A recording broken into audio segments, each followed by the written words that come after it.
새 노래로 여호와께 노래하라. 새 노래로 여호와께 노래하라. 온 땅이여 여호와께 노래할지어다. 이렇게 이야기합니다. 여러분 노래가 무엇입니까? 노래를 하라. 그렇게 이야기했는데 일단 오전에 걸 잠깐 정리를 하면은 안식은 6일 동안 천지 창조를 기억하는 것이고 그 창조는 나무를 자르다. 그렇게 이야기했습니다. 이 자르는 것은 나무를 자르는 거, 이것이 창조인데 이것이 언약하고 같은 개념이라고 했습니다. 언약도 자르는 것이거든요.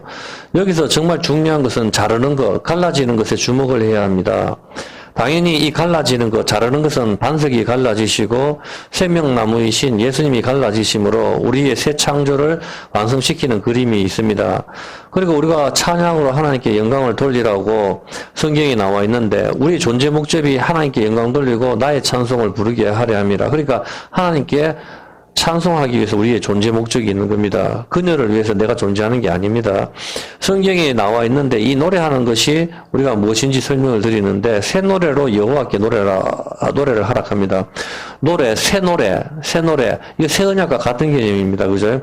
노래를 계속 새로 작곡하라는 것이 아닙니다. 요즘 계속 저는 요즘 나오는 가수 필성은 제가 전혀 모릅니다.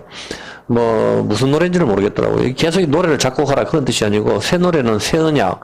옛 언약이 깨어져서 인간의 범죄로 깨어져가지고, 예수님이 대신 깨어지시고, 새로 새 언약의 피를 주셨죠. 새 언약의 피. 이걸 마시라 하죠. 마셔야 우리 마음에 새겨지는 거거든요. 그래서 마시는, 바르는 게 아니고, 이 피를 얼굴에 좀 발라라. 이게 아니고, 마셔라 합니다. 마시는 거. 새 언약의 피를 주셨습니다. 새 언약, 신약을 주신 것이죠. 이게 두 번째 돌판입니다. 새 노래는 이것을 이야기하는 것입니다. 일단 여기서 노래가 히브리어로 시르입니다.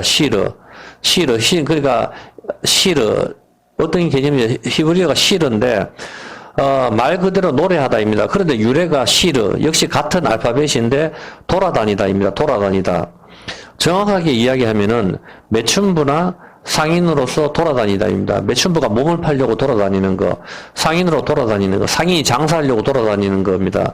자, 그럼 질문 드릴게요. 도대체 노래하고 매춘부나 상인으로 돌아다니는 게 무슨 관계가 있습니까? 왜 노래의 의미가 돌아다니다, 매춘부가 몸팔로 돌아다니잖아. 장사꾼들도 장사로 돌아다니는 거. 이거하고 도대체 무슨 관계가 있습니까? 왜 노래가 돌다입니까? 돌다는 항상 성경에서 갈릴리도 돌다, 길갈도 굴러가다. 전부 이런 개념이 있습니다. 길갈, 갈릴리, 여갈, 사두다, 길러앗, 이런 지명들이 전부 다 우리의 수치가 굴러가다. 그래서 모든 별들이 다 둥근 겁니다. 둥근 거, 돌다. 우리의 수치가 굴러가다.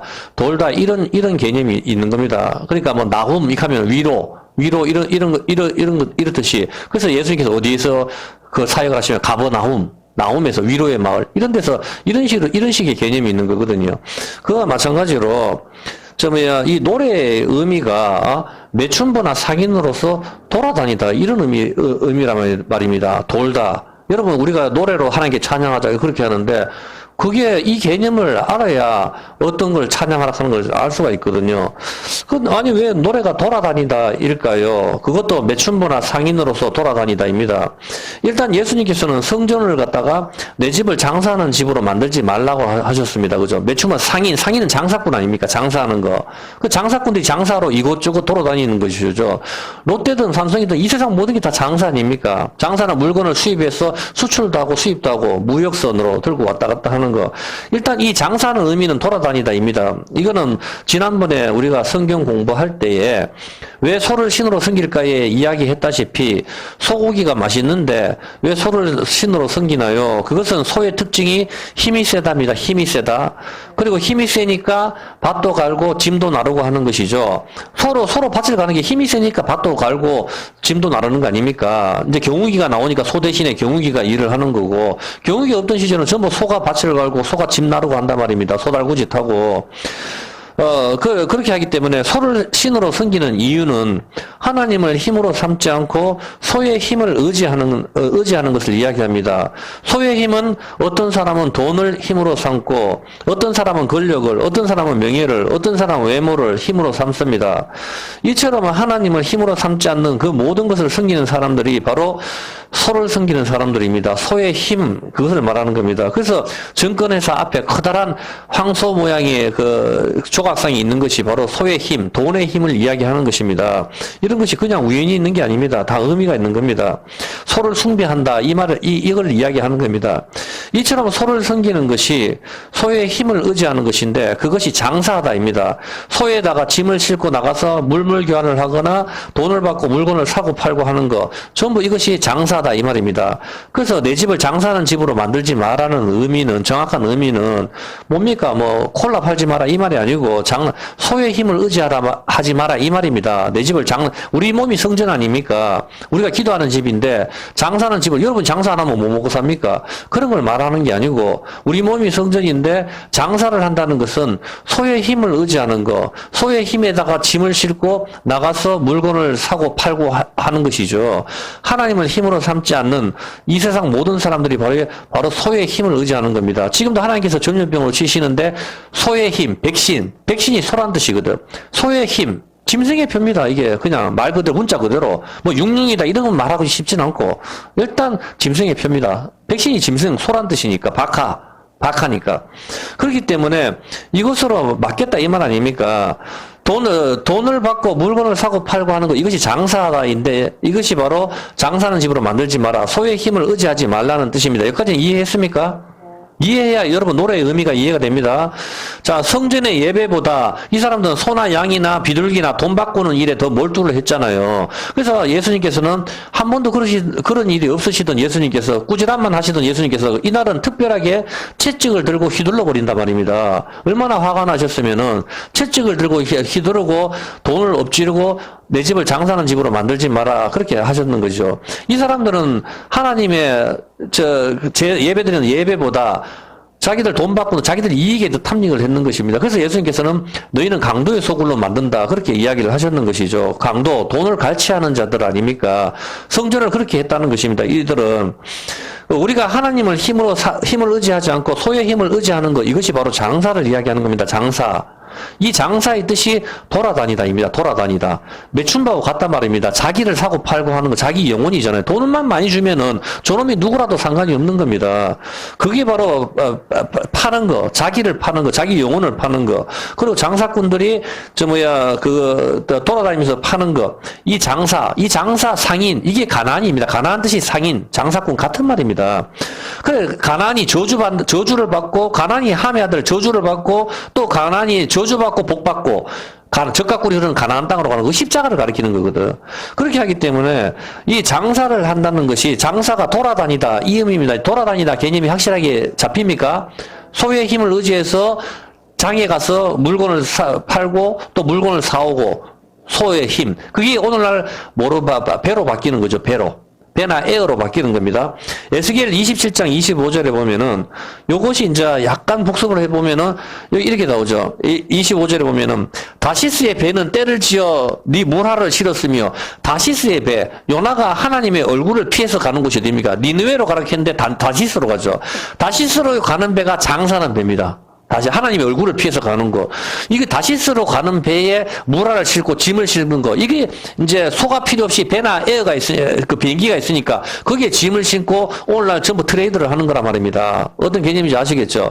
그렇게 하기 때문에 여기서 물건을 싣고 갔다 왔다 돌아다니는 거. 전 세계를 비행기가 돌잖아. 아시아나, 대한항공, 칼이 대한이죠. 전부 다 온 세상을 돌면서 물건을 실어 나르고 우리가 여기 와서 바나나도 먹는 거. 우리 바나나 안 나는데 바나나 먹잖아. 전부 다 갔다 왔다. 이것이 다 전부 다 소의 힘을 의지하는 거, 장사하는 거, 돌아다니다 개념인 것입니다. 장사하는 거. 어떤 개념인지 아시겠죠? 자, 다시스로 가는 배. 자, 이 소의 힘을 의지하는 거. 이것이 장사하지 마라. 이거는 우리가 바나나 사지 마라. 이게 아니고 우리 몸이 성전인데 소의 힘을 의지하지 마라. 하나님을 힘으로 삼지 않는 모든 것이 소를 섬기는 것입니다. 이것이 바로 돌아다니다, 무역, 장사, 바로 매춘하다 역시 자기 몸을 팔기 위해서 돌아다니는 것. 이건 역시 음행이고 장사다 이겁니다. 히브리어 원어가 같은 것을 가리키고 있습니다. 그러면 이것이 이제 어디로 가는 거면 시내산에서 하나님과 오순절날 혼인을 했잖아요. 언약을 지키겠다 했죠. 그게 혼인이거든. 혼인을 했는데 바로 금송아지를 섬겨버린단 말입니다. 그게 간음이라 말입니다. 율법 10계명은 언약계를 받았는데 바로 모세가 더디움으로 금송아지를 섬기는 것이죠. 이것으로 언약의 돌파는 깨어졌습니다. 이것이 뭡니까? 매춘입니다. 매춘이고 금송아지와 간음을 했는 것입니다. 자기 귀걸이로 신부의 귀걸이는 신랑의 말만 듣겠다는 의미가 있는 건데 이 귀걸이로 금송아지를 만드는 거거든. 이 금송아지를 섬기는 것 이것이 뭡니까? 장사란 말입니다. 소를 섬기잖아.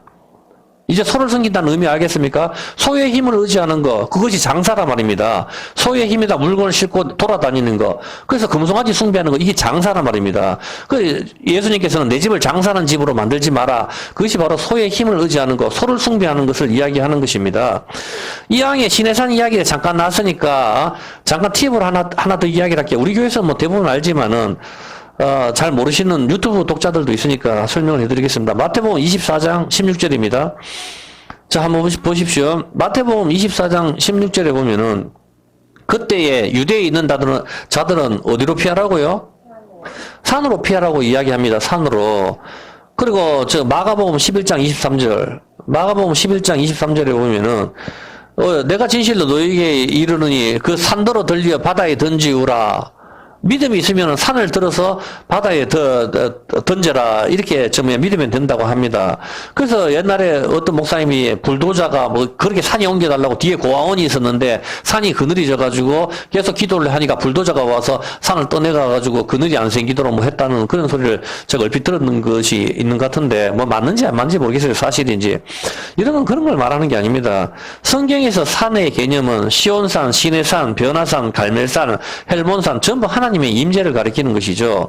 예루살렘이 세워지는 곳, 산으로 피하라는 것은 이스라엘 백성이 이집트의 탄압을 피해서 홍해바다 건너서 어디로 피했습니까? 질문입니다. 네? 이스라엘 백성이 이집트 파라오를 피해가지고 홍해바다 건너서 어디로 피했어요? 산으로 피했잖아. 시내산으로. 그 이야기 하는 거라고. 시내산. 출애굽기 3장 12절 한번 볼까요? 이 이야기를 하는 겁니다. 이스라엘 사람들이 파라오 피해가지고 숨었는 산이 시내산입니까? 하나님이 가라사대 내가 정령 너와 함께 있으라 모세한테 이야기하는 거 아닙니까? 네가 백성을 애굽에서 인도하여 낸 후에 너희가 이 산에서 시내산이잖아. 호렙산 떨기나무에서 만났으니까 네가 다시 이 산에서 하나님을 섬기리니 이것이 내가 너를 보낸 증거다. 그렇게 해서 하나님께서 모세를 보내는 거예요. 시내산에 데리고 와서 율법 주시려고. 어떤 개념인지 아시겠습니까? 산으로 피하라 하는 것은 애국을 피해가지고 시내산으로 숨는 걸 말을 하는 거라. 저 팔공산이나 뭐 이런 데서 피하라 그런 말을 하는 게 아니고 어떤 개념인지 이해가 되시죠? 그래서 약속의 땅 가나안으로 데리고 가는 거 아닙니까? 자, 이 정도만 이해를 하고 있어도 계시록 8장 8절이 풀립니다. 그러면 여러분이 계시록을 봤을 때 이 어떤 개념인지 이해를 하게 된단 말입니다. 둘째 천사가 나팔을 부니 불 붙는 큰 산과 같은 것이 바다에 던지며 믿음 있으면 산이 바다에 던진다 했잖아. 그럼 여러분이 이걸 푼단 말입니다. 그럼 이걸 문자 그대로 보면 산이 그냥 뚝 떨어져가지고 바다에 던진다. 이런 바보같이 생각을 한다면, 물론 가시적으로 있을 수도 있겠지만은, 그런 걸 말하는 게 아니라고. 불 붙는 큰 산은 뭡니까? 시내산이잖아. 시내산에서 거기서 왔을 때 불 붙는 산을 봤다 아닙니까? 시내산에 밑에 출애굽기를 읽어보면은 산에 불이 붙어가지고 연기가 자꾸 가더락 하면서 나오잖아. 불 붙는 산은 시내산을 말하는 거라. 율법을 말하는 거라고. 산의 개념은 이게 바다 열방이잖아. 여기에 던져졌을 때 바다의 3분의 1이 피가 된다. 이 개념이라고. 이런 개념을 모르니까 요한계시록을 풀지를 못하는 거라. 계속 산이 그냥 우주선처럼 뚝 떨어져가지고 바다에 던진다. 이런 작소리를 하고 앉았으니까 여러분 교회에서 병 고치는 거 그렇게 많이 봐도 산이 들어가지고 바다에 던져지는 거 봤습니까? 그런 말 하는 게 아니라고. 뜬금없이 산을 갖다가 왜 하나님께서 아름답게 만드신 산을 떠가지고 바다에 왜 던져요 도대체. 간척사업 하는 것도 아니고. 그런 걸 말하는 게 아니라 말입니다. 산이 들어서 바다에 던져진다는 개념은 산의 개념을 잘 이해를 하셔야 된단 말입니다. 그래야 이런 분들이 봤을 때 산이 어떤 게 요한계시록을 봐도 여러분이 이제는 이게 어떤 개념. 요한계시록 읽는 자와 듣는 자가 복이 있다 하잖아. 여러분 다 읽잖아. 근데 이해를 못해. 그럼 복이 없는 거지 뭐. 그럼 버렸단 말입니다. 이런 개념을 알아야 둘째 천사가 나팔을 부니까 나팔 부는 거는 뭔지, 산은 뭔지, 바다가 뭔지 이런 개념들을 이해를 한다 이 뜻이다 이 말입니다. 자, 이게 문자적으로 있을 수도 있겠지만은, 그거는 제가 알 수가 없지요. 그렇지만 이 개념이 어떤 개념이라 하는 것을, 산으로 피하라 하는 개념만 이해를 해도 다 안단 말입니다. 시편 121편 1절에 보면은 이런 말씀이 있습니다. 산으로 피하라 하는 말이 어떤 말인가 하면 정확하게 시편 121편 1절 한번 봐볼게요. 내가 산을 향하여 눈을 돌리라. 나의 도움이 어디서 올까? 나의 도움은 천지를 지으신 여호와께다. 산이 어디다? 산. 여호와라고. 산이 뭡니까? 산이 튼튼하잖아. 성벽이라 성벽. 무너지지 않잖아. 그걸 여호와는 나의 반석이다. 이런 걸 말하는 거라. 성벽, 예루살렘. 그래서 소의 뜻이 성벽이라고. 소의 뜻이. 소의 힘을 의지하는 거. 성벽이 무너지는 거. 소의 힘을 무너뜨리는 거. 옛날 예루살렘 돌로 지은 성전이 무너지는 거. 그게 소가 죽는 거라. 그 소가 죽는 게 누구야? 십자가를 말하는 거. 예수님이 소로 죽는 거.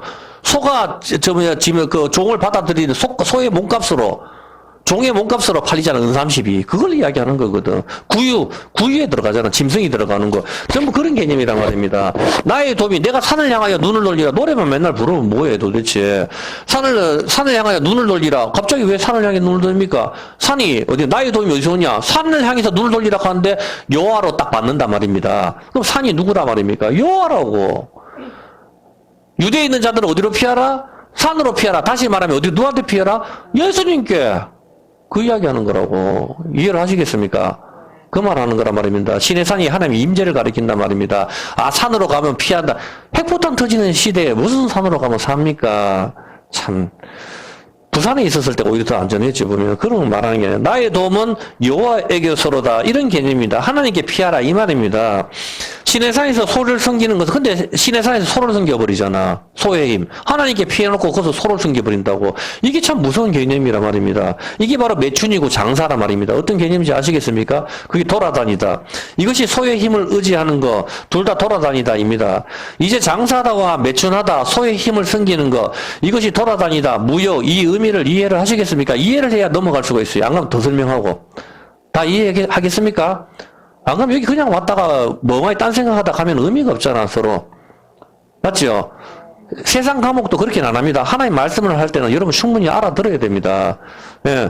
그와 마찬가지로 그렇죠. 매춘과 장사 이것이 돌아다니다 돌다의 개념이 바로 그 개념입니다. 돌다. 이제 장사는 소의 힘을 의지하는 것, 소에게 물건을 싣고 돌아다니며 장사하는 것 같은 개념인데 이거가 같은 것이 뭐라고요? 노래하다입니다. 왜 노래하는 것과 돌아다니는 것이 같습니까? 질문입니다. 왜 노래하는 것과 돌아다니다 언어가 같단 말입니다. 돌아다니다 노래하다가 연주하는 거 다 그거라고. 이게 노래는 시르인데 아기 보고 야 시해라 오줌 누락 할 때 시해라 할 때 그 시르를 말하는 거라. 시르가 이것이 매춘부나 상인으로 돌아다니는 거 노래가 돌다 이런 뜻이거든. 노래로 하나님을 기쁘시게 하고 또한 성경에서 우리의 창조의 목적이 하나님께 영광을 돌리고 또한 하나님을 찬송하기 위해서 우리의 존재의 이유가 있는데 왜 노래가 매춘부나 장사다의 돌다일까요? 출애굽기 15장 2절입니다. 출애굽기 15장 2절 한번 풀어보십시오. 출애굽기 15장 2절에 보면은 여호와는 나의 힘이요 이해했습니다. 맞죠? 노래 힘이요? 아니 여호와는 나의 노래다? 좀 이상하지 않나요?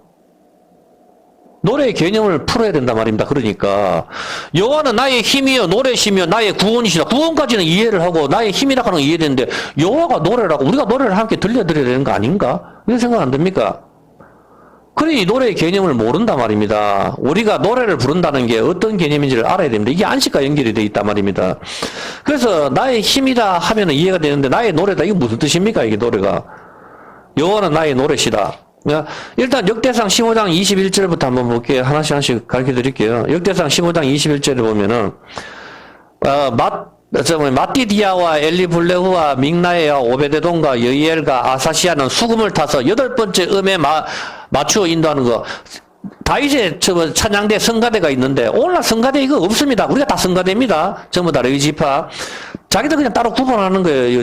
이런 그런 걸 개념을 아십시오. 수금을 타서 8번째 음에다 맞추었습니다. 8번째 음이 뭡니까? 도레파솔라시도에 도입니다. 도레미파솔라시 도 8번째 첫 번째 음이자 8번째 음이 도입니다. 도에다가 맞춰서 튜닝을 하는 겁니다. 튜닝 성가대가 함을 튜닝을 하는 거. 여덟 번째 음은 말할 필요도 없이 도입니다. 장조죠, 장조. 노래는 단조. 슬픈 노래는 뭡니까? 슬픈 노래는 단조입니다, 단조. 단조는 거의 모든 노래가 끝이 나는 게 뭐죠? 거의 모든 노래가 노래 끝나는 게 학교 종이 뗄 때 솔솔랄라 솔솔미 솔솔 미미레 이렇게 하면서 끝이 나는 게 뭐로 끝잖아요. 솔미 레미 도. 모든 노래가 도로 끝납니다. 이해가 됩니까? 모든 노래가 99% 이상 모든 노래가 도로 끝나거나 라로 끝이 납니다. 라로 끝이 나는 거는 뭡니까? 단조입니다. 단조. 단조. 슬픈 노래. 단조. 뭐 가을의 속삭임 같은 거랑 이렇게 보면 모든 노래가 단조 같은 경우는 라로 끝이 나거든. 라로 끝이 나면은 이건 단조 슬픈 노래입니다. 그러면 라로 끝이 나면은 라는 몇 도죠? 도, 레, 미, 파, 솔, 라. 라는 몇 도입니까? 6도라 말입니다.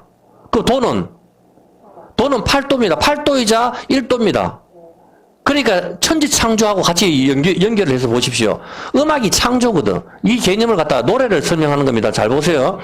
자, 그렇기 때문에 모든 노래가 99%가 도나 라로 끝이 나요. 라로 끝이 나면 단조, 도로 끝나면 무조건 장조입니다. 밝은 노래. 그러니까 쉽게 이야기해서 라로 끝이 나면 도레미파솔 라로 끝이 나면 슬픈 노래. 이해했습니까? 도로 끝이 나면 기쁜 노래, 밝은 노래.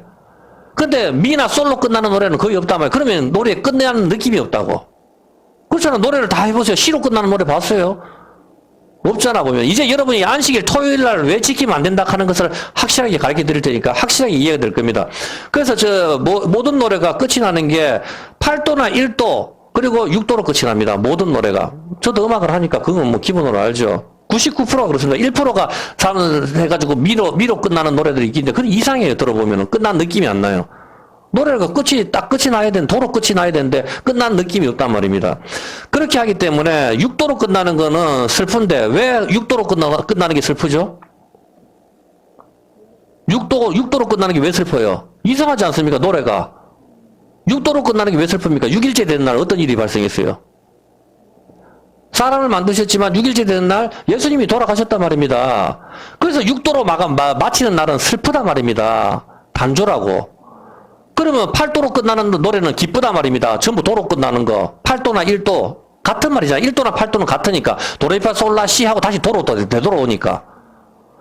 어떤 개념인지 알겠습니까? 그때는 기쁘단 말입니다. 그날은 왜? 부활이란 말입니다. 예수님 부활하신 날. 어떤 개념인지 아시겠습니까?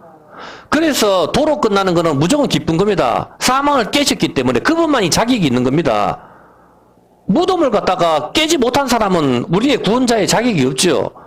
근데 그분께서는 무덤을 깨시고 나오셨기 때문에 이날은 기쁜 날이죠. 기쁜 날이기 때문에 장조, 1도이자 8도. 그래서 모든 노래가 8번째 음에다가 튜닝을 하는 겁니다.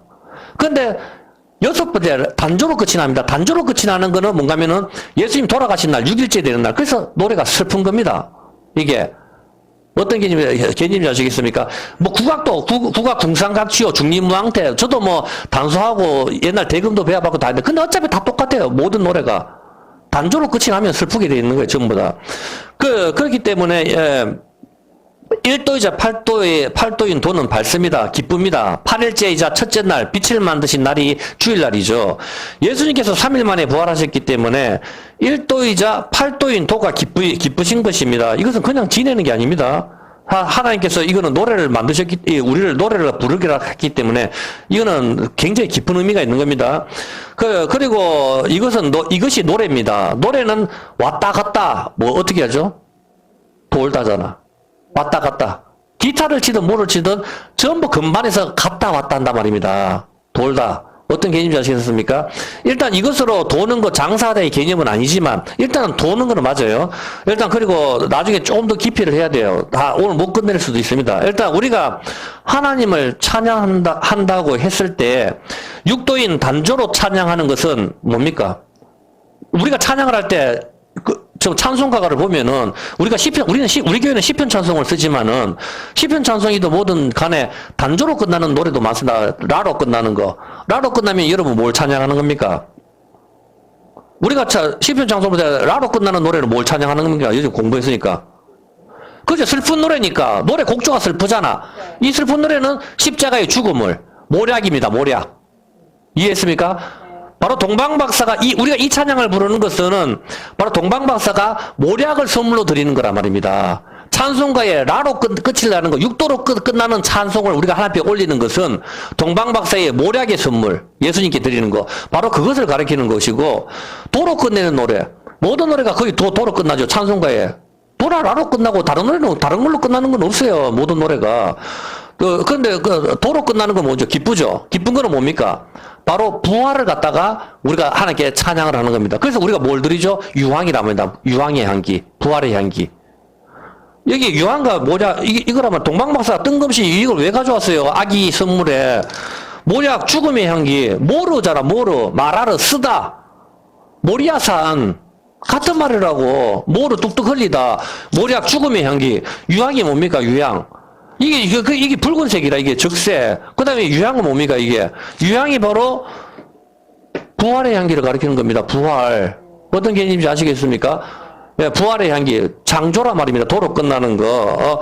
동방박사의 유향과 모략의 선물이란 말입니다. 우리가 찬송을 드리고, 우리가 지금 찬송을 부를 때, 끝이 단조로 끝나는 거는 죽음의 향기를 우리가 모략을 하나님께 드리는 거고, 그 다음에, 장조로 끝나는 거, 도나 팔도로 도가 어차피 8도니까, 8도나 1도 같은 말이니까, 도로 끝나는 것은 유향의 향기를 드리는 거라, 이 말입니다.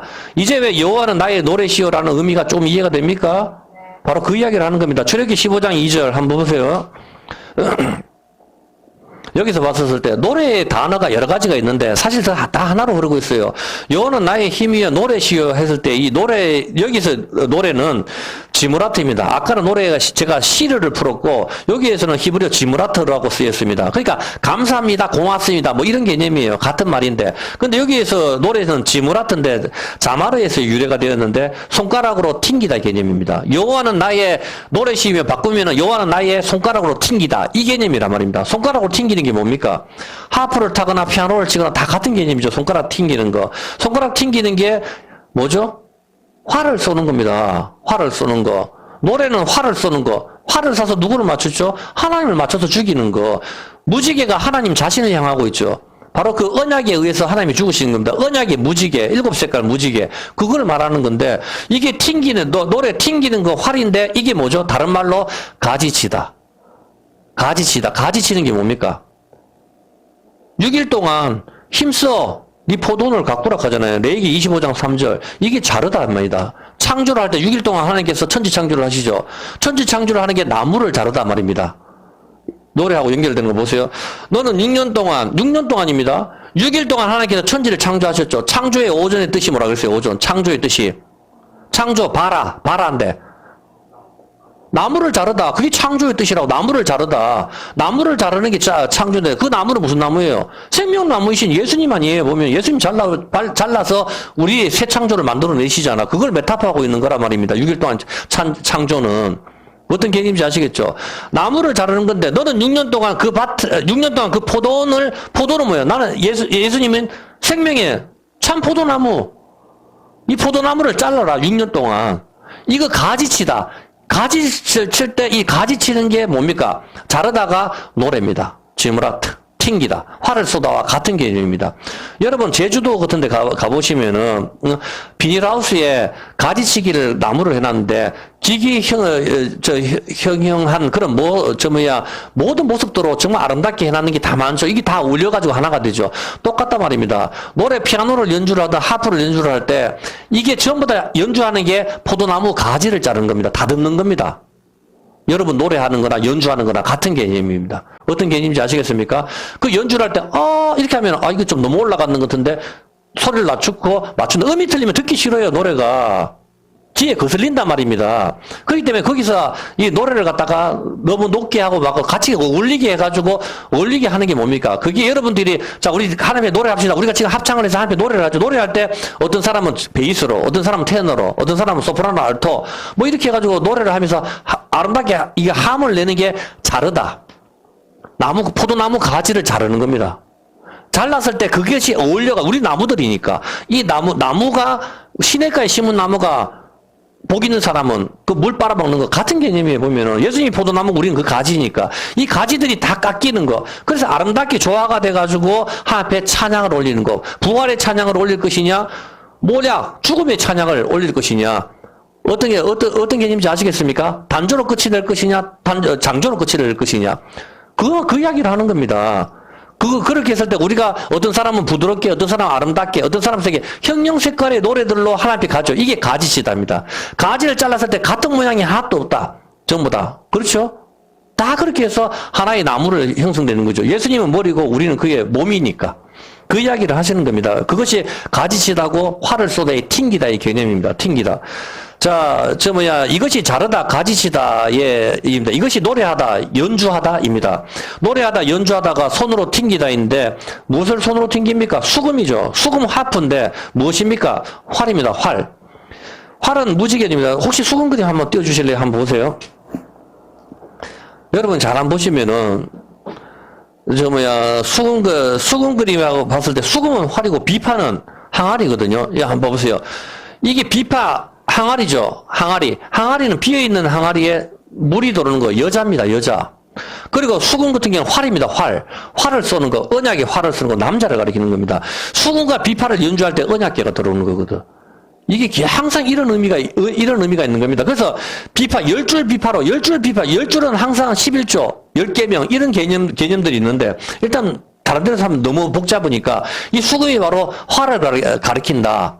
이 개념을 이해를 하시기 바랍니다. 그리고 이 비파는 항아리를 말하는 겁니다. 항아리. 비어있는 항아리. 비어있는, 그런 거를 이야기를 하는 것이죠. 이것을 갖다가 수금을 튕길 때가, 이게 여러분 이 수금을 갖다가 튕기면은 노래가 나오죠. 노래가 나오는 게 뭐죠? 그게 화살입니다. 화살. 쏘이는 거. 여기서 미국에 있는 사람을 죽일 수가 있습니다. 뭘로? 말로. 이해됩니까? 말이 화살이거든. 성경 말씀이 바로 화살 날아가는 겁니다. 말로. 그래서 여러분이 가만히 있는데 왜 스트레스를 받아요? 모진 말을 할 때 그게 나한테 박혀버리는 겁니다. 그러니까 여러분이 스트레스를 받죠. 저 사람이 나한테 손 하나 안 댔어. 그래서 여러분이 크락션 소리나 듣기 싫은 소리를 갖다가 내버리면은 스트레스를 받는 겁니다. 귀가 따갑고 코피도 터지고 그렇게 되는 겁니다. 유창도 깨지고. 하나님께서 그렇게 만들어 두셨기 때문에. 그래서 아름다운 음악을 들으면 심신이 편안해지고, 듣기 싫은 헤비메탈이나 락큰롤 같은 걸 들으면 정신이 사납고 어지럽고 사람이 피폐해지고 마약을 하고 전부 그런 쪽으로 가게 된단 말입니다. 어떤 개념인지 아시겠습니까? 바로 이런 원리가 있단 말입니다. 여기에서는 장조와 단조, 찬양을 하나님께 올려야 되는데 이걸 갖다 나를 위해서 부르게 되고, 여기에서 나를 위해서 할 때 어떤 음악을 듣느냐, 어떤 말로 나를 박느냐. 왜냐면 이 노래가 활을 가리키기 때문입니다. 이런 개념이 있는 것입니다. 자, 활은 여기서 무지개, 이것이고, 수금은 하프, 이게 무지개죠. 활이죠. 활은 무지개, 언약이죠. 이 화살을 쏘는 것, 이것이 손으로 튕기다, 연주하다, 노래하다입니다. 누가 이 화살에 죽습니까? 이 언약의 화살에 마귀하고 한통성이 되어서 언약을 깨뜨리는 우리가 죽어야 하는데 예수님이 갈라지시는 것이죠. 무지개 언약이죠. 시편 33편 2절입니다. 시편 33편 2절에 보면은 33편 2절에 수금으로 여호와께 감사하고 10줄 비파로 찬송할지어다. 수금으로 감사하고 10줄 비파로, 아까 공부를 했죠? 자, 수금은 활이죠. 활 모양의 하프죠. 이 활을 쏘는 것이 튕기다, 연주하다, 노래하다 이 의미입니다. 그래서 이 활에 누가 줬습니까? 우리가 이제 연주하다 했을 때 여러분 노래를 하면은 이게 화살이죠. 이 화살이 하나님께 올라간단 말입니다. 이 하나님이 죽었는 것. 이제 어떤 개념인지 아시겠습니까? 십자가에 죽는 것. 그거를 찬양하는 겁니다. 노래라는 것은. 자, 이 활에 하나님이 죽으시죠. 언약의 활에 예수님이 죽습니다. 이것이 무엇이죠? 6일째 되는 날 단조, 슬프다입니다. 죽으신 날 6일째 단조, 슬프다. 그래서 노래가 똑같은 노래를 나로 끝나면 노래가 슬퍼. 도로 끝나면 기쁘고. 항상 그 개념이 있단 말이지. 이게 뭐 희한하잖아 보면은. 하나님께서 그렇게 만들어 두셨으니까. 8째 되는 날은 부활, 장조, 8도. 이자 1도이죠. 기쁘다입니다. 첫째 날 만드신 빛이죠. 노래는 이것을 가리키는 겁니다. 성경에는 노래는 튕기다, 연주하다, 노래하다, 활을 쏘는 것. 활은 무지개, 무지개 언약, 언약은 자르는 것. 아까 언약 자르고 창조도 자르는 것이죠. 이제 이해가 됩니까? 창조가 나무를 자르다고 언약도 갈라지다 자르다입니다. 포도나무 자르는 게 뭡니까? 노래, 가지치다. 같은 거란 말입니다. 그래서 노래를 창조입니다. 노래를 만드는 게. 창조도 다른 거, 노래도 가지치다 자르는 거 다 같은 개념입니다. 이것이 노래이죠. 그런데 노래를 불렀을 때 이제 어떻게 됩니까? 찬송가에 어두운 밤 마음에 잠겨 인류의 햇불 되어 타거라. 이런 찬송은 쓰레기입니다. 찬송가 이런 찬송 부르면 안 됩니다. 이제 이해했습니까? 예수님이 왜 이런 찬송이 쓰레기가 됩니까? 예수님의 언약에 의해 죽으심이 없는 찬송이기 때문입니다. 그래서 우리 교회 같은 경우 시편 찬송 말고는 잘 안 부릅니다. 인간의 감정을 집어넣어 가지고 찬송가를 만들 때 만들어서 부르는 건 좋긴 좋지만은 그 찬송이 사람의 감정을 조장할지 몰라도 부름받아 나선 이몸 같은 거 얼마나 많이 불렀어요.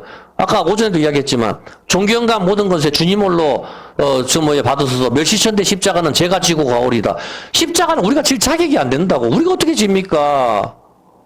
우리가 칠 자격이 안 되니까 하나님이 오시는 거 아닙니까? 근데 이런 찬송을 불렀을 때 이 찬송이 아주 웃기는 찬송이라고. 감정은 우리가 막 해가 전도하자 이렇게 해서 막 좋을 것 같지만은 그 마음은 알겠어. 그렇지만 하나님께서 원하시는 방법대로 하나님께 드려야 되는 거라 말입니다. 어떤 개념인지 아시겠습니까? 예, 그렇죠. 안 그러면 성경을 우리한테 뭐라 줍니까? 한 줄만 주지. 하나님께서 원하시는 방법대로 예배를 하고 하나님께서 원하시는 방법대로 하나님께서 기쁘시단 말입니다. 마음만 맞는 게 아니란 말입니다. 그런 개념들을 아셔야 되는 것이죠. 마음이 있으면 사실 하나님 원하는 방법을 찾지요. 사실은 정확하게. 자, 그렇게 하기 때문에 우리가 찬송가가 우리가 불러서는 안 되는 찬송가가 수두룩합니다.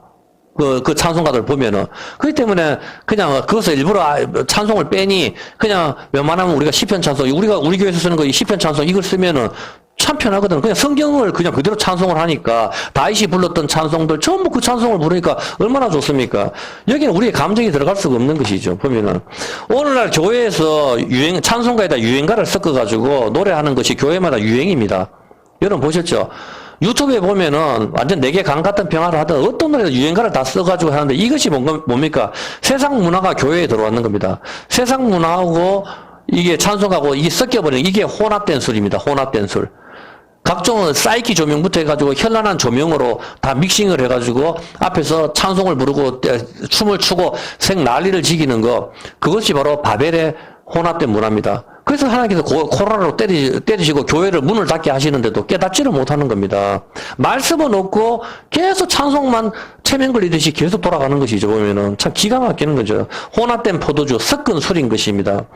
자, 일단 뭐 다른 교회 비판하고는 쉽지는 않고요. 일단은 우리나 똑바로 잘합시다. 노래는 가지치다, 튕기다, 연주하다, 돌다이므로 반드시 우리의 제약으로 깨어진 언약으로 인하여 예수님이 갈라지심 이것을 노래하는 것입니다. 이것이 노래의 의미입니다. 튕기다, 연주하다, 수금을 튕기는 것 이것이 정확하게 수금이 하림으로 이것을 쏘는 것 이것이 활노래죠. 사무엘하 1장 18절입니다. 그래서 이렇게 이야기를 하는 겁니다. 사무엘서 하라 1장 18절에 보면은 명하여 그것을 유다 족속에게 가르치라 하였으니 곧 활노래라. 유다 족속에게 노래를 가르치는데 그것이 활노래다. 활. 수금 노래다. 활이라 이 말입니다. 바로 우리 대신에 언약, 무지개 활, 율법이 활을 쏟아입니다. 율법의 뜻 토라가 활을 쏟아입니다. 율법에 의해서 예수님이 죽으시는 것 이것을 이야기하고 있는 것 이것이 노래이죠. 노래의 장조와 단조가 이것을 가리키고 있으며 이 수금으로 튕기다가 활을 쏘는 것을 가리키기도 하지만 또한 가지치다의 치다를 이야기하고 있습니다. 레위기 25장 3절에 보면은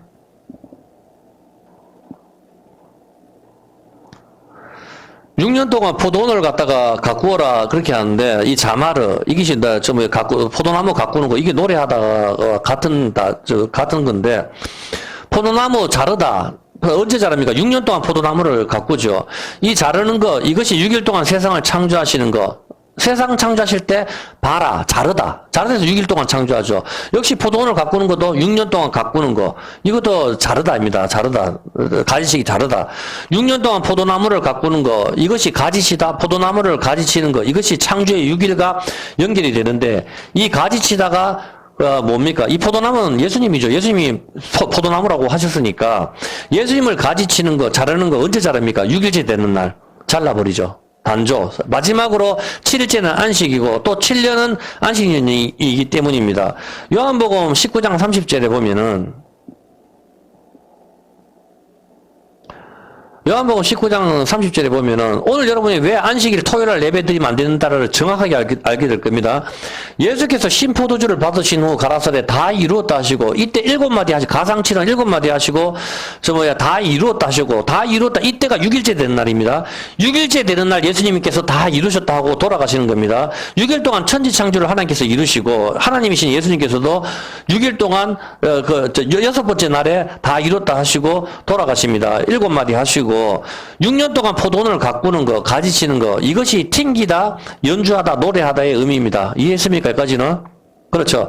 이 튕기는 것이 뭐다고? 활을 쏘다. 우리가 수금을 하고 기타를 연주하는 거, 이게 활을 쏘다, 언약을 노래하는 겁니다. 활을 쏘다, 하나님이 죽으셨는 것. 이것이 가지치는 것, 포도나무고 자르는 것입니다. 자르는 것, 창조이고, 언약도 뭡니까? 자르는 거. 그 언약이고 또 노래입니다. 노래 자르는 것, 창조, 언약, 노래 전부 다 자르는 거란 말입니다. 이해했습니까? 포도나무를 가지실 때에 자를 때에 많이 자르고 이런 모양 저런 모양으로 잘라냅니다. 정원을 잘 자라서 가꾸는 그런 그 모양으로 전부 다 나오듯이 노래도 크게 부르고 작게 부르고 저음으로 부드럽게 부르면서 이렇게 안단테, 돌체, 피아노 뭐 이렇게 부르듯이 이것이 가지시다입니다. 그리고 이것이 돌아다니다입니다. 이리 갔다 저리 갔다 다시 돌아오거나 도는 것, 장사, 이거가 매춘 돌아다니다 장사가 같습니다. 그래 노래에 빠져가지고 미쳐버리는 거죠. 전부 다. 사람은 별로 노래를 잘하면 거기에 푹 빠져버리는 겁니다. 노래를 어떻게 하느냐에 따라가지고 심장 뭐 다른 거는 그만하고 일단 정리를 해보면, 자 정리를 좀 해봅시다. 창조가 자르다이고 언약도 자르다이고 노래도 자르다입니다. 알겠어요? 언어가 다 그래요. 같은 말이에요. 6일 동안 창조를 기념해서 7일째에 쉬는 것입니다. 그런데 인간이 언약을 깨트리는 바람에 다시 새 언약을 주셨습니다. 이해했습니까? 자, 왜 다시 토요일을 지켜야 된다 헛소리 하는 인간들이 있는데 왜 그게 틀린지 지금 바로 확실하게 답을 가르쳐 드릴게요. 자, 도레미파 솔라 시, 라까지 하나님께 창조 다 하셨죠? 그 시, 7째 날이죠, 시에 쉰단 말입니다. 창조가 완성됐습니다. 도레미파 솔라 시 끝이 났죠? 끝이 났는데 인간이 언약을 깨트렸어요. 그래서 주님께서 다시 8일 되는 날, 도에 부활하셨다 이 말입니다. 그래서 다시 도로 끝을 내는 것이죠. 8번째 의미자 팔복을 가리키고 또 기쁨을 가리키는 거죠. 그래서 모든 노래가 도레미파 솔라시인데 안식이 끼어졌기 때문에 노래가 시로 끝나면 돼야 안 돼요? 예? 이제 알겠습니까? 노래가 시로 끝나지 않는 이유가. 노래가 시로 끝나는 노래 봤어요? 도레미파 솔라시로. 그런 노래는 없습니다. 시로 끝날 수가 없는 것이죠. 왜? 안식이 끼어졌기 때문에. 첫 언약을 어겼기 때문에 하나님께서 7일째 되는 날 쉬셨다 그랬는데 인간이 선악과 먹어는 언약을 깨뜨렸다고. 그래서 7일째 되는 날 안식이 깨어져 버렸단 말입니다. 깨어졌기 때문에 노래가 시로 끝을 낼 수가 없어. 그래서 하나님께서 다시 8일째 되는 날 부활하시면서 다시 첫째 날 도로 다시 완성을 하셨단 말입니다. 이제 얼마나 다시 토요일 날 안식일을 지키자 하는 사람들이 멍청한지 이제 이해를 하겠습니까? 개념이 얼마나 어렵다, 참 웃긴다는 소리가. 그러면 하나님께서 아이고 안식을 갖다가 인간이 깨뜨렸으니까 빨리 예수님을 갖다가 다시 죽여야 되겠다 급하게 이렇게 했습니까? 아니라 말입니다. 이걸 다 이미 천지창조할 때 아셨단 말입니다. 그걸 이미 다 계획을 하시고 선악과 따먹을 것도 다 아셨단 말입니다. 그렇다고 해서 하나님께서 선악과 먹으라고 줬다 이렇게 밀면 안 됩니다. 하나님께서 아셨다 뿐이지만 제 조성자가 아니라 말입니다. 어떤 개념인지 아시겠죠? 그렇기 때문에 하나님께서 이미 첫째 날 빛을 만드셨을 때가 인간이 언약을 깨뜨리고 선악과 먹을까지 이미 하나님께서 다 아셨는 것이죠. 그래서 이미 천지창조 6일 동안 하시고 1시간 만에 하셔도 되잖아. 근데 일부러 6일 동안 하시면서 우리의 구원을 보여주시는 것이란 말입니다. 도로 완성하시는 거 8일로 완성하시겠다는 것을. 어떤 개념인지 아시겠습니까? 그래서 오늘날 주일날 예배 드리는 것이 다시 토요일날 가자 하는 게 이게 정말 멍청한 거라고. 시로 끝이 안 나. 시는 안식이 깨어졌다니까. 시가 안식이 깨어졌는데 시로 노래를 어떻게 끝이 냅니까? 도로 끝이 나야 완전하게 되는 거지. 노래가 창조가 된다고. 노래가 창조가 되려면 도로 끝이 나야 된다니까. 정확하게 아시겠습니까? 그 개념이란 말입니다. 확실하게 개념이 잡히죠? 그거란 말입니다. 다시 토요일날 안식을 지키는 것은 안식이 6일 창조와 연결되어 있다는 사실을 이해하지 못하고 그냥 문자만 모아가지고 안식이 토요일이니까 다시 토요일로 되돌아가자. 이건 바보입니다, 바보. 노래가 가지치다 튕기다. 이 언어도 모르니까 자꾸 이러세요. 노래가 가지치다 튕기다 자르다 창조와 같은데 어떻게 도레미파 솔라 시로 끝이 납니까? 같은데 노래도 창조와 같이 자르다라고 창조도 자르다고 노래도 자르다라고 노래 여호와는 나의 노래시여. 그 언어를 여러분 히브리어 언어 사전 가지고 다 보라. 거기 자르다라니까 그게. 예? 시로 7도로 끝이 나는 노래를 본 적이 있습니까? 없죠. 안식은 인간이 언약이 깨뜨렸기 때문에 7번째 7일 안식일은 깨어졌습니다. 그래서 토요일은 깨어졌단 말입니다. 그래서 다시 8번째 의미는 도로 끝이 나야 되는 겁니다. 예수님께서 8일째 부활하신 게 바로 그날이다 말입니다. 금요일날 다 이루셨다 하시고 돌아가시고 그럼 왜 그 다음날 토요일날 부활하시면 되지? 왜 주일날 합니까? 금요일날 돌아가셨으면은, 금요일 1시간 만에 다시 살아나셨으면 나 안 죽었지. 이렇게 생각할 수 있다 치고 그래. 그럼 그 토요일날 부활하시면 되잖아. 왜 금요일날, 주일날 부활하십니까? 토요일날 지나고. 음으로 치면 도레미파 솔라 시에서 부활하시면 되잖아. 그럼 시에서. 성경에 보면은 율법은 뭘 가리킵니까? 율법은 태양을 가리키잖아요. 신랑도 가리키고 태양도 가리키잖아요. 보면. 하나의 시편을 보면 시편을 읽어보세요. 태양은 신랑과 같고 율법을 가리키잖아요. 율법은 불같은 법입니다. 불같은 법. 불의 법, 율법이죠. 신명기 33장 2절 봅시다. 이해를 하는지 가만히 자, 신명기 33장 2절 한번 보세요. 일렀을 때 여호와께서 시내에서 오시고 그 오른손에는 불같은 뭐다? 불같은 율법. 자, 불같은 율법. 그러면 율법이 뭡니까? 불이죠. 불타는 돌 아닙니까? 율법이 돌이니까 불타는 돌이잖아. 하늘에 불타는 돌이 있어 뭐예요? 태양. 이제 정확하게 눈에 뜨입니까? 그렇죠. 우리가 율법을 보고 내가 죄인인지 아닌지 깨닫죠. 하늘의 태양을 보고 우리가 뭘 정합니까? 1년 365일 하루 24시간 전부 태양이 기점이 되잖아. 자전이냐 공전이냐 태양을 한 바퀴 도느냐 지구가 한 바퀴 자전을 하느냐 공전을 하느냐 그걸로 365일 24시간이 결정이 되잖아. 오전에 답을 가르쳐 드릴게요. 왜 12제자를 세웠을까? 12지파를 세웠을까? 6명 세워도 되고 5명 세워도 되잖아. 그거를 지금 설명하는 거예요. 이제 이 율법을 알면은 이 개념을 알면은 5명 제자 삼아도 되지 굳이 12명을 맞추는 이유가 뭐예요? 가룟 유다가 자살했으니까 마띠아를 굳이 제비 뽑아가 12명 숫자를 아구를 맞추잖아. 꼭 왜 맞추냐고 이유가 있을 거 아니에요. 그걸 풀어야 된단 말입니다. 그냥 12명이니까 12명이다. 그럼 바보 같은 소리가 어디 있어요? 보면은 그거 아니죠. 보면은 일단 여기서 태양부터 설명해 드릴게요. 불 같은 율법, 불타는 돌은 바로 태양입니다. 율법은 죄를 깨닫게 하는 것이고 태양빛에 피부가 검어지는 거 이것이 바로 죄를 가리키는 겁니다. 흑인 검어지는 거, 태양빛에 검어진 거, 이게 바로 죄를 가리키는 거란 말입니다. 그래서 해 아래, 태양 아래 새 것이 없다. 다 죄인이다 이 말입니다. 아가서의 술라미 여인이 태양에 검어진 거, 아가서 1장 6절. 아가서 1장 6절에 보면은 내가 일강에 태양에 찌어서 거무스름 할지라도 거무스름한 여자를 갖다가 5절에 예루살렘 여자들아 내가 비록 거무나 아름다우니 계달의 장막 같을지라도 솔로몬이 취향이 변태입니까? 새까만 여자를 좋아하게? 그거 아니란 말입니다. 새까만 여자, 태양빛에 검은 여자, 죄인을 가리키는 거란 말입니다. 예수님께서 내가 죄인을 부르러 왔다. 그렇게 이야기 안 했습니까? 건강한 자에게는 의원이 필요 없고, 병든 자에게 필요하니, 나는 의인을 부르러 왔는 게 아니고 죄인을 부르러 왔다. 내가 죄인인 줄 아는 인간들, 내가 건강하고 나는 깨끗해 하는 인간은 예수님 찾을 필요 없고, 나는 죄인이고 나는 나병 환자입니다. 나는 병신입니다. 그렇게 하는 사람들을 한테 주님이 온단 말입니다. 태양빛에 시커멓게 탔는 여자, 이 검은 여자를 솔로몬이 좋아하는 거란 말입니다. 솔로몬이 여자가 몇 명입니까? 1000명입니다. 1000명 중에 여자가 없어가지고 새카만 여자를 좋아하겠으면 그걸 말하는 게 아닙니다. 검은데 아름답다고 한다. 이것은 교회를 가리키는 겁니다. 죄인들을 가리키는 겁니다. 태양에 검어진 거, 율법에 검어진 거. 그리고 하나님이 창조가 6일에 끝이 나고 7일째에 안식을 하셨는데 여기에 문제가 발생을 했습니다. 인간이 언약을 깨뜨린 것이죠. 안식의 상태, 에덴에서 선악과를 먹은 것이죠.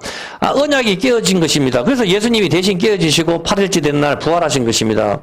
여기서 이건 아까 제가 했으니까 그래서 창세기 1장 2절에 무질서에서 출발을 하시는 것이죠. 보면은 하나님께서는 이걸 다 아시고 자 일단 이 상태 무질서에서 출발하시는 거 이거는 언약이 깨어진 상태에서 출발을 하는 거란 말입니다. 어떤 개념인지 아시겠죠? 이미 하나님은 언약을 깨뜨릴 걸 아시고 계셨단 말입니다.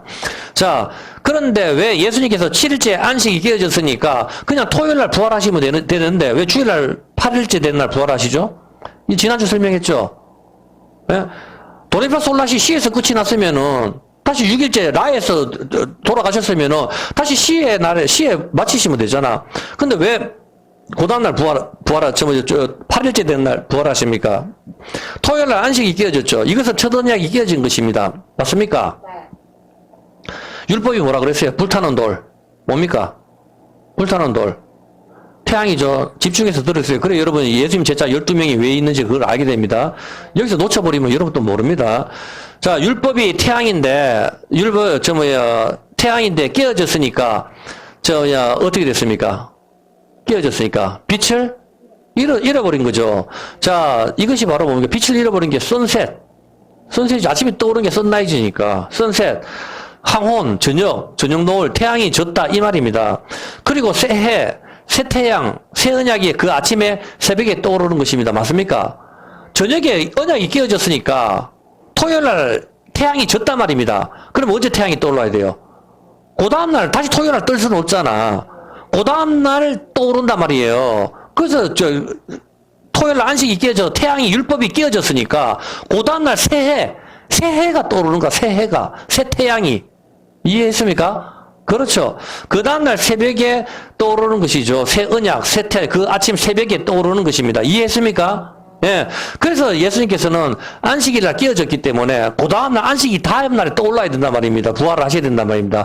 저녁에 토요일날 태양이 졌으면은 태양이 언제 떠올라야 돼요? 그 다음날 아침에 떠오르잖아. 새해가. 그렇죠. 그게 새 언약이잖아. 새 언약, 새 율법.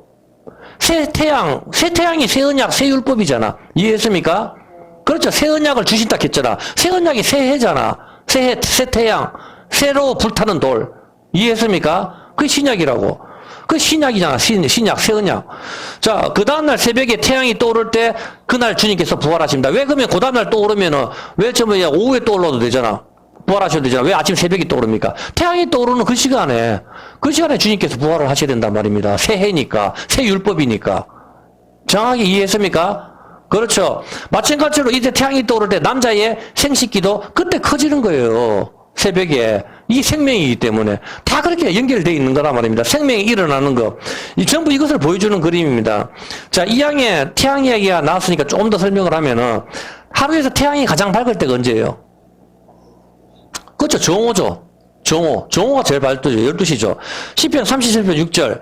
요걸 뭐라고 이야기하는가 하면은 자, 시편 37편 6절에 보면은 내 의를 빛같이 나타내시며 네 공의를 뭐 한다?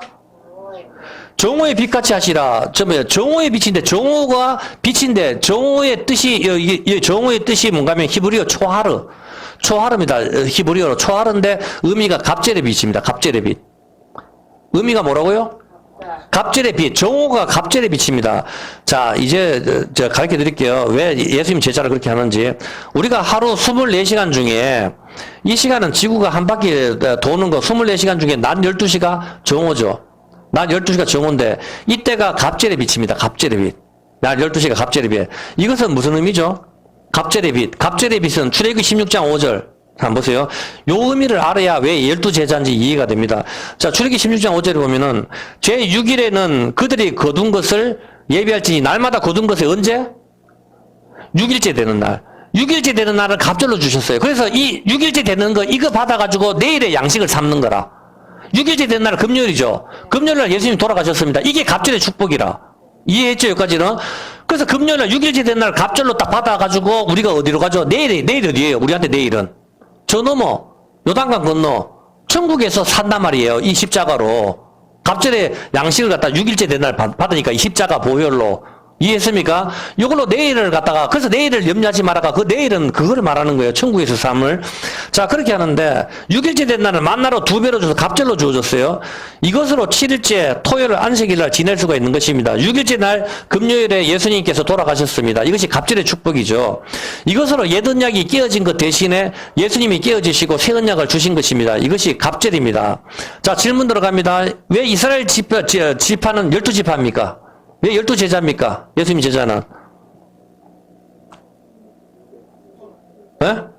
이제 좀 눈에 들어오죠? 그렇죠.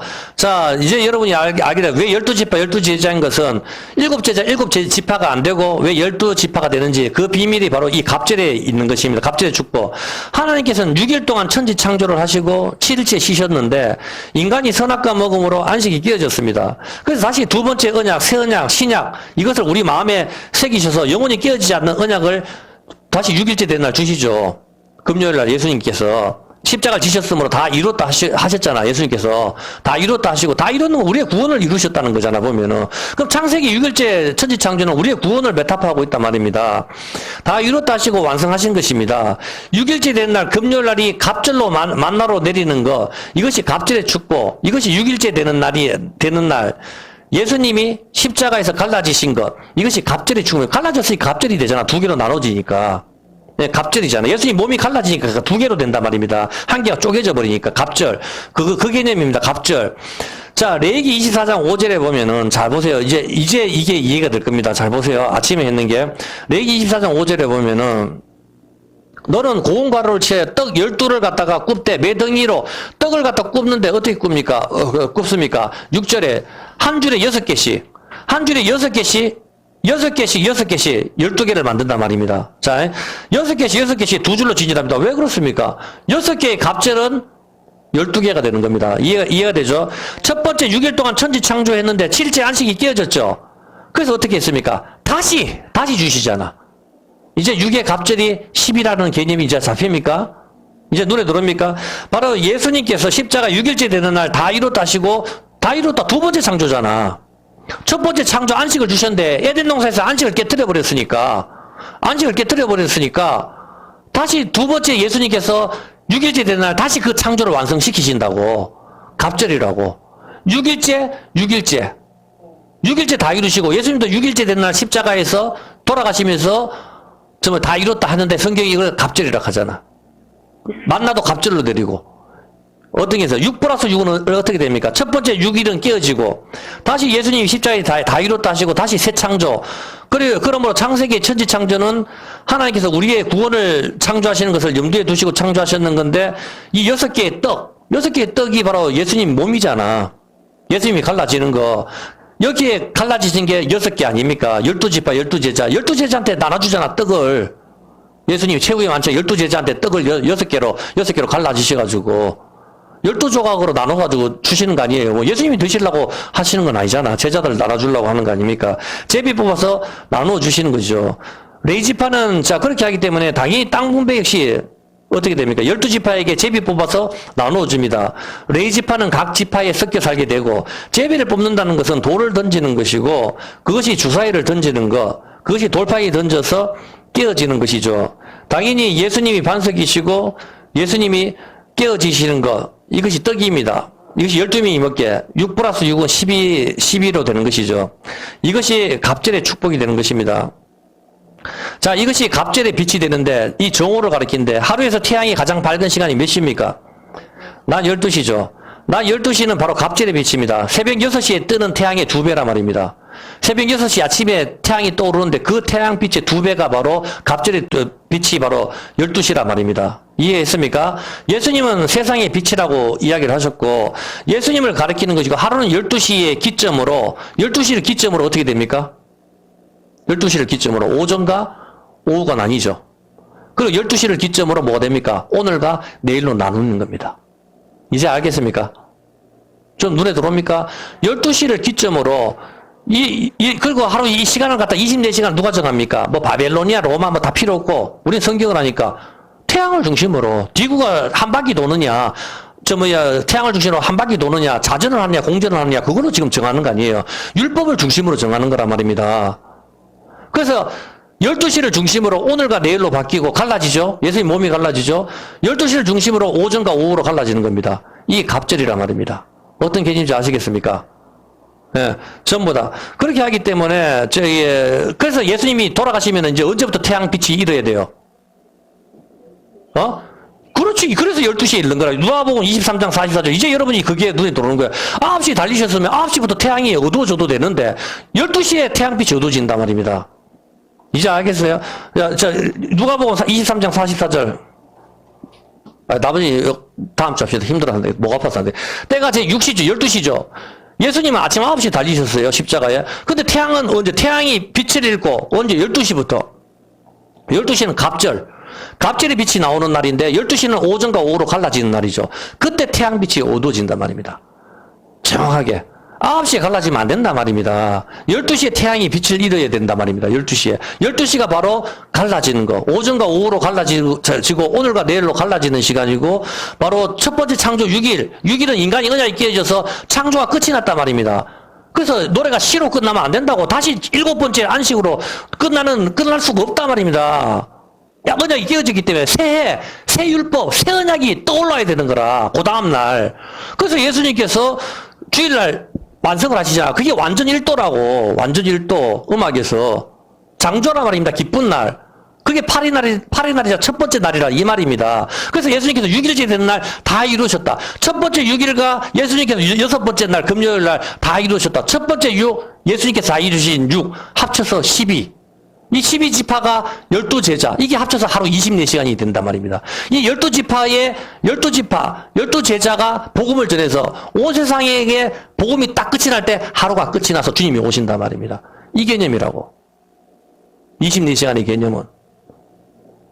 우리는 그래서 낮에 속한 자가 되라, 그렇게 이야기를 하는 거예요. 보면은 낮에 속한 자와 밤에 속한 자. 어떤 개념인지 아시겠습니까? 여러분이 하루가 왜 이런 걸 다 여사로 보면 안 됩니다. 전부 다 역사, 시간, 돈, 언어, 전부 다 성경, 이스라엘에 다 중심이 되어 있고 성경에다가 맞춰져 있는 겁니다. 하나님이 살아계시기 때문에 여러분 기도할 때도 세상을 그만 끊어버리고 하나님께 진심으로 기도를 하며 오십시오. 그렇게 하면 마음의 기쁨을 얻을 것입니다. 영원한 생명을 얻게 되고 하나님을 의지하게 되면은 그렇게 걱정할 필요가 없습니다. 하나님한테 한 발 걸치고 세상에다 한 발 걸치면은 참 좋을 것 같은데 하나님께서 토해버리죠. 그게 문제란 말입니다. 일단은 여기서 뒤에서 여기서부터는 조금 더 다음 주에 다시 또 뒤로 좀 더 보강하게 일단 노래 돌아다니다를 좀 더 설명을 해야 되고 오늘은 일단 여기까지만 합시다. 뭐 시간이 너무 많이 갔네요. 여기까지만 할게요. 시편 75편 입니다. 시편 75편.